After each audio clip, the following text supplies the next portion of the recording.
there are products that become companies, and then there are companies that come up with a product.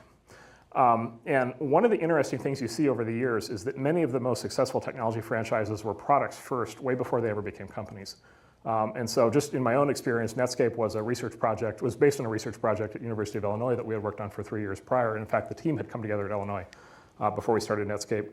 Microsoft, Bill Gates and Paul Allen were like deep into PCs early on before they even thought there was a software business. Apple, Jobs and Wozniak built the first Apple sort of as hobbyists. More recently, Mark Zuckerberg had Facebook running out of his dorm room, way before he ever thought of starting a company. And then my other favorite example is Twitter. Twitter was a side project at a company called Odeo, and Odeo wasn't working. Twitter was a couple of guys who were basically knew that the Odeo product, which was a podcasting product, was going to fail.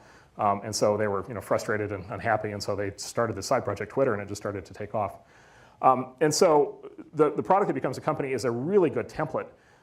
Because, and here's my sort of theory on that, is because it's a demonstration that the product has to exist. Like, the market needs the product so badly that somebody actually built it and deployed it, and you can actually see evidence that people want it even before there was an economic motivation to do so. Like, that's market demand. Like, something magical is going on there at that point. We see a lot of failure cases, which is smart entrepreneurs sitting around saying, I really want to start a company, and now let's go try to figure out something interesting and good to do. And it's very easy in that process, we've found, to kind of fool yourself into believing that there's a market and that there's a need. Because you want to find something, you have a very strong motivation, internal motivation to come out with an answer. It's very hard to go through that process for 3 months and then say, you know what, we can't come up with any good ideas. Let's just go back to our day jobs.